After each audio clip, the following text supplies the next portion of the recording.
Imagine opening your eyes one morning only to discover that an entire village, every home, every street, every soul, has disappeared without a trace. No signs of life, no remains, just emptiness. Sounds unreal, right? But what if I told you this actually happened? There was once a quiet, peaceful village tucked away in the countryside, surrounded by dense forests and rolling hills. Life here moved at a slow, predictable pace. Farmers tended to their crops, children played in the open fields, and the elders gathered in the village square to share stories of old. It was a place untouched by the chaos of the outside world, where generations had lived and thrived. But one fateful night, everything changed. The sun had set like any other evening, casting an amber glow over the village as the people retreated into their homes. The air was crisp, the kind of night where the only sounds were the rustling of leaves and the distant calls of owls. But when the first light of dawn broke over the horizon, something horrifying was discovered. Every single soul in the village was gone. Not just the people, but the animals, the belongings, even the footprints in the dirt.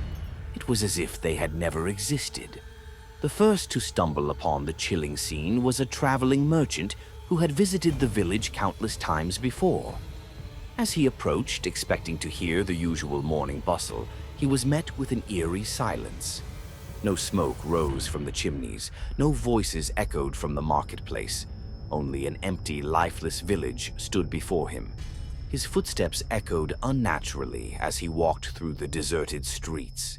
Doors hung open, meals sat half-eaten on wooden tables, and carts remained in place as if their owners had vanished in the middle of their tasks.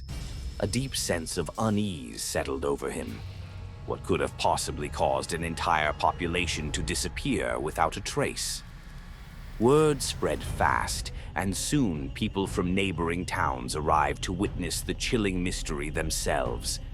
But the more they searched, the less sense it made. There were no signs of struggle, no blood, no signs of an attack, no evidence of any mass migration. It was as if, in a single moment, the village had been wiped off the map by an unseen force. Some claimed it was the work of bandits, but how could an entire village be taken without a single scream or struggle? Others whispered darker theories. Something unnatural, something beyond human understanding. As investigators combed through the abandoned homes, they found something even more disturbing. The beds were still warm, as if the villagers had just been sleeping moments ago. The candles burned low, still flickering, suggesting they had been lit only hours before. It was as if time itself had stopped in this place, preserving the last moments before the inexplicable disappearance. Then someone noticed something strange. Scratched into the walls of one of the houses were symbols, hastily carved as if someone had tried to leave a warning. But what did they mean? Who had left them? And more importantly, had they known what was coming? The more people searched for answers, the more questions arose. And yet, no one had any clue where to begin. It was as if the village had simply ceased to exist. But what really happened to the villagers? Could there be a logical explanation, or was something far more sinister at play? The mystery of the vanished village deepened as investigators scoured the empty streets, searching for any clue that could explain what had happened. Every house was frozen in time, chairs slightly pulled back from tables, unfinished letters left on wooden desks, and even clothes still hanging on the washing lines, swaying gently in the breeze. It was as if the villagers had simply stood up and walked away, never to return. But where had they gone? And why had they left everything behind? Theories spread like wildfire. Some believed it was an elaborate hoax. Perhaps the villagers had planned to disappear to escape taxes, debts, or something darker. Others thought a powerful plague had struck overnight, forcing them to flee. But if that were true, where were the bodies? Where were the sick and the dying? There were no graves, no traces of illness, nothing to suggest an epidemic had taken place. Then came the reports. Strange whispers among those who had dared to stay in the abandoned village for too long. A group of searchers determined to uncover the truth had camped overnight in the village. They lit fires, spoke in hushed voices, and waited. But when morning arrived, one of them was missing. His belongings remained untouched, his boots still beside his bedroll, but he was gone. The others, gripped by fear, searched frantically, calling his name into the endless silence, but he was never found. This only fueled the growing fear that something supernatural had taken place. Some villagers from nearby settlements claimed to have seen eerie lights floating above the village on the night of the disappearance, strange pulsating glows that hovered in the sky before vanishing into the forest. Were they merely the imaginations of frightened minds, or had something unearthly descended upon the village that night? Then another chilling discovery was made. Hidden beneath the floorboards of one of the homes was an old, crumbling book. It was filled with strange writings, symbols that no one could decipher, and pages upon pages of warnings. The last entry, scrawled in hurried handwriting, sent shivers down the spines of those who read it. It simply said, "They are coming. We cannot stop them. May the Lord have mercy on our souls." Who had written these words? What had they seen? And most terrifying of all, had the villagers known their fate before it happened? The search party that had discovered the book left the village immediately, refusing to stay another night. They warned others not to return, claiming that whatever had taken the villagers was still there. But not everyone listened. Some were drawn back to the mystery, obsessed with solving the enigma of the vanished village. And then, they found something that changed everything. What the next group of investigators found sent waves of fear through anyone who dared to listen. Deep within the forest, just beyond the village's edge, they stumbled upon something chilling, a massive circular clearing where the trees had been stripped away, their trunks burnt at the edges as if some intense heat had scorched the land. In the center of this eerie opening, the ground was disturbed, as if something or someone had been there recently. Even more disturbing were the footprints. Not just human prints, but something else. The impressions in the soft dirt were elongated, clawed, and unlike anything any of them had ever seen before. The marks didn't lead anywhere. They simply appeared, as if something had landed there and then vanished into thin air. As the group examined the area, one of them, a historian familiar with local legends, recalled an old tale passed down through generations. It spoke of an ancient force, a darkness that once roamed these lands, taking what it pleased and leaving no trace. According to the legend, the village was built on sacred ground, a place never meant to be disturbed. The villagers had ignored the warnings of their ancestors, and for that, they had paid the ultimate price. But if this was true, then what exactly had taken them? And why had no one seen or heard anything on the night of the disappearance? Then, as the group prepared to leave, they heard something. A faint whisper carried by the wind, so quiet it was almost imperceptible. It wasn't the rustling of leaves, nor the creaking of old wood. It was voices, faint, sorrowful, almost pleading. They called out names, broken sentences in an ancient tongue that no one could understand. Panic set in. The group rushed back to the village, their breath quickened, their hearts pounding. But as they reached the first house, they froze. The doors they had left wide open earlier were now shut, every single one. Someone had been here while they were gone. Without wasting another second, they fled, abandoning their equipment and research, running as fast as their legs could carry them. Whatever had taken the villagers was still here, watching, waiting.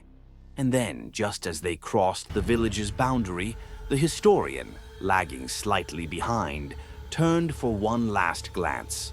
And that's when he saw them. Dozens of shadowy figures standing just beyond the windows of the houses. Silent, motionless, watching. His scream echoed through the valley as the others pulled him away. and from that day forward, no one dared set foot in the village again. But the mystery was far from over, because weeks later, when an outsider attempted to visit the abandoned site, they found something no one could explain, something that changed everything. The outsider who dared to return to the village was a journalist, determined to uncover the truth. Unlike the terrified investigators before him, he wasn't afraid of ghosts or legends. He wanted answers. Armed with a camera, a flashlight, and a notebook, he entered the village just before sunset, determined to stay until morning. At first, everything was eerily quiet. The abandoned homes stood frozen in time, their wooden doors creaking in the evening wind. Dust covered the floors, and untouched belongings remained exactly where their owners had left them, as if the villagers had expected to return. But as he walked through the narrow dirt paths, the journalist noticed something strange. Every home had a mirror, old, cracked, and covered in dust, but all positioned in a way that faced the doors and windows. It was almost as if the villagers had been trying to watch for something, or worse, protect themselves from something looking in. As darkness fell, the real terror began. It started with the whispers. At first, he thought it was just the wind playing tricks on him, but then they grew louder. Soft, desperate voices calling out, not in English, but in an ancient dialect long forgotten. Then his flashlight flickered, struggling against the oppressive darkness. The air around him became thick, suffocating, as if something unseen was pressing against him, watching his every move. That's when he heard it, the sound of shuffling feet inside one of the houses. His heart pounded as he turned, his flashlight beam cutting through the blackness. Inside, the furniture was untouched, the dust undisturbed. But then he noticed something new, something that hadn't been there when he arrived. A single, muddy footprint on the wooden floor. Fresh. He wasn't alone. The fear clawed at his throat, but he forced himself to stay. He lifted his camera, determined to capture proof of whatever was happening. But the moment he pressed record, everything changed. The temperature dropped suddenly, his breath turning to mist in the air. The whispers turned to anguished wails, echoing through the empty homes, growing louder with each passing second. Then, from the corner of his eye, he saw movement. Shadowy figures standing at the edge of the village, just beyond the tree line. Their shapes were barely visible, but their presence was undeniable. And then, the mirrors shattered. Every single one, all at once. That was it. The journalist ran, sprinting out of the village, his camera clutched tightly in his trembling hands. He didn't stop until he reached his car, speeding away without ever looking back. Days later, he reviewed the footage, hoping to make sense of what he had witnessed. But as he played the video, his blood ran cold. For the first few minutes, everything seemed normal. Empty houses, old belongings, and his own nervous breathing. But then, in one frame, for just a fraction of a second, he saw it. A face, not human, not animal, something else. Pale, hollow eyes staring directly at him through the shattered mirror. That was the last time he ever spoke of the village. He deleted the footage, left his job, and disappeared from the public eye. Some say he moved far away, refusing to ever set foot near the region again. Others believe he never truly escaped, that whatever had taken the villagers had followed him home. To this day, the village remains abandoned, untouched by time. No official records explain what happened that fateful night. No evidence was ever found, only rumors, whispers, and stories passed down through the years. And if you ever find yourself near that cursed place, remember this: do not enter after dark. Do not listen to the whispers, and whatever you do, never look into the mirrors, because if you do, you might not like what looks back. And that's where our story ends. Or does it? Some mysteries are meant to stay buried, but what do you think really happened that night? Let me know in the comments below. And if you love exploring the world's creepiest unsolved mysteries, make sure to hit that like button, subscribe for more chilling stories, and turn on the notifications. Because trust me, you won't want to miss what's coming next. Stay curious and stay safe.